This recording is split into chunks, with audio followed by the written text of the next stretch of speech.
Hello, good evening, everyone. Federico Nisi here, and Thomas Sims.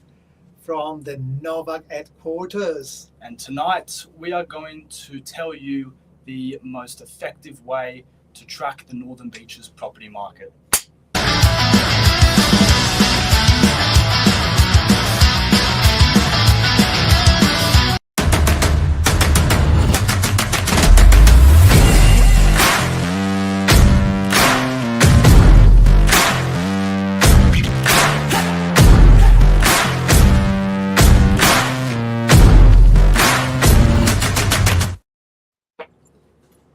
Right. Hello, good evening again. Sorry for a little technical difficulty. The wrong intro played for a little bit there, but that's okay. Federico, how are you? I'm very well, Thomas. What about yourself? I'm good. You had a great day? I did. How was yours? It was intense, as long. Usual. Yeah, hectic. Monday's always one of the But longest always days. fun. Remember, always fun. Because we always have fun here at Novak. All right, so tonight, we are going to take you through a few things so that you can track the Northern Beaches property market very well. So the first thing we'll do is find out how real estate agents find property stock lists. Our little secrets. Now, would you like to reveal the little secret that we agents use? Of course, the little secret is paper, pen, and write down realestate.com. Realestate.com, that's right. Yeah, And that's our secret. you don't actually need To log in, exactly. Those are tools everyone can use, not only real estate agent. So it's very easy. We go on the website and we track the property. So How many property they are on sale, how many property they are on rent, for rent. So yeah, pretty easy. This is our secret. This is what we do. Yeah, the easiest way to do it, for example, if you were to look how many properties are listed in the Northern Beaches, you go to the Buy tab, you search in Northern Beaches, click on it, and then search, and that's it. It'll tell you exactly how many properties are listed on realestate.com in the Northern Beaches area. So, as real estate agents, we've gathered in a couple numbers from July this year up until now, just to then explain to you and explore the Northern Beaches market trends with professional insights from us. Correct. So we start from July. For sale in July, there were 549 properties for sales. Then we got in August, they became 735. So you see a big rise there. We're going up. How long does it rise for? So what month does it then start to drop? It started to drop in November, let's say. November and December and January are the lowest So that's months actually in real estate. I'm sure a lot of people would know that period is both summer and Christmas, which there in itself explains why how many properties are listed drops. So how much of a drop have we seen this year so far? So far, if we start from July, in October there were 975, and now we're going down to 852. So there's more than 100 properties in a month. Wow. So in that 4-week period already since October, we've seen about 120 properties come off the market. So that's a lot of sales. That's a lot of sales. Good maths. That's a lot of sales and not a lot of listing.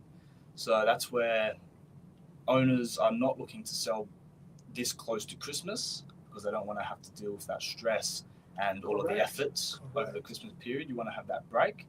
You might be going away as well. And then at the same time, there's still, are you seeing a lot of buyers out right now?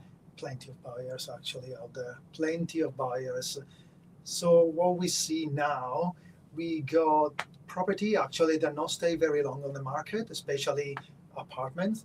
They stay for a few days. We got an example here. Thomas sold a unit in Mosman in how many? 5 days? 5 days. Correct.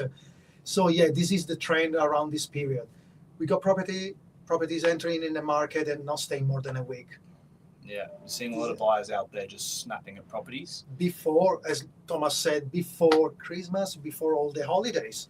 So we're going to have the end of December and January are the quietest let's call it month of the year, because we got holiday, and then during spring is going up again. This is pretty much cyclical. Yeah, no, he's 100% right. And in terms of the rental market, so we won't just look at sales, we'll compare with the rental market. Since July, what have you kind of seen? Yeah, decrease. The numbers are decreasing. So in July, we had around 544 rental properties. Now in November, we are at 328. Wow. So this means... So about 6 months, you're looking at over 200, like near 250 properties down, which tells us that owners and landlords are looking to either move into their property or what we've seen, at Novak, they sell the property. So if in terms of being a renter, for you renters out there, it is a tough market at the moment. I've seen properties go very quickly. A lot of renters as always, but stock's getting quite low. Especially with summertime and the good weather, everyone wants to be on the beaches. It's the best place. The Northern Beach is one of the best places in Sydney, so everyone wants to be here. We got a lot of backpackers as well. So we got people coming from abroad doing their season in Sydney, and they come in summertime. They do the summertime experience and they move to Queensland. There you go. So what we will do next is learn how to read the market and explain and get you to know the best periods to buy and to sell. So we had a look about roughly 3 to 5 years back. Now we know 2020 and 2021 was COVID. Correct. So starting from 2021, we saw a record low around that January 2021 period. And being January, not a lot of stock on the market regardless of COVID. But since then, what have you kind of seen, Federico, when looking back? Since then, what we're going to see, I've got a graph in front of me. That's why I'm looking down all the time. We can see is a cycle repeating every year. So we got the lowest points are always in August and January, 21, 22, 23, 24. Every year, August and January are the lowest. And we got the peak in November and March every year. It's like the shares when you and that's share market at the end of the day. And that's the same. It's the same in terms of whether you're buying or selling a house and a unit. They tend to follow each other. And Federico, what, in your opinion, would be the reason for that kind of high, that peak and that low being where it is? Help me. What can be the reason? So we see the peaks in November.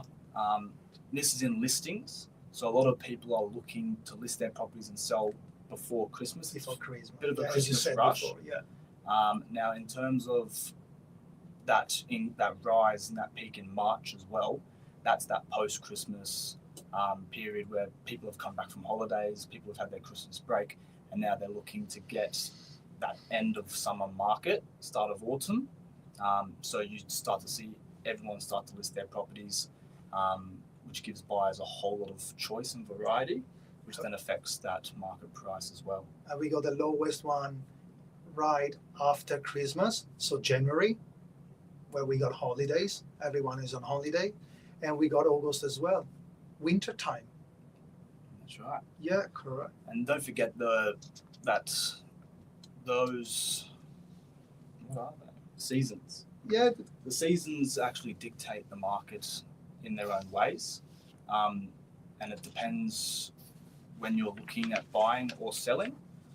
You may want to look into the seasons and how they affect the market. So if you look at your most stable periods, it tends to be after that March period where you've peaked. You start to see a slight drop in the market in terms of listings, but then it holds steady. Correct. Through winter to around that end of winter, the August period.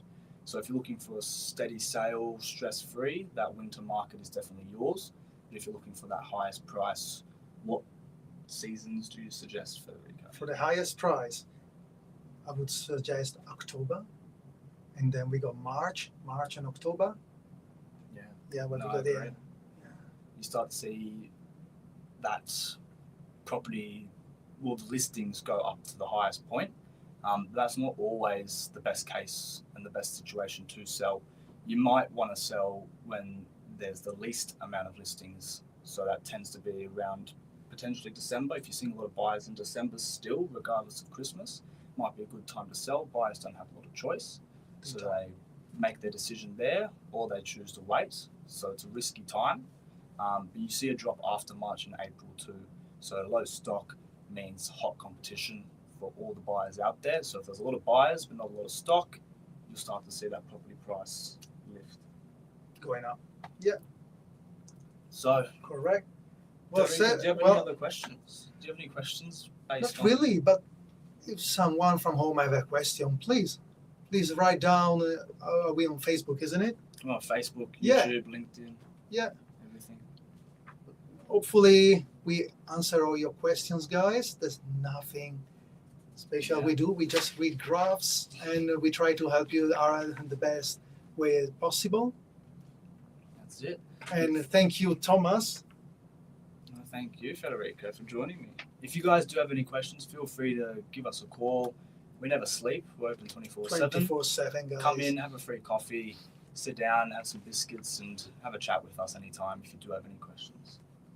From Federico Nisi And Thomas Sims. That's all. Thank you again. Bye.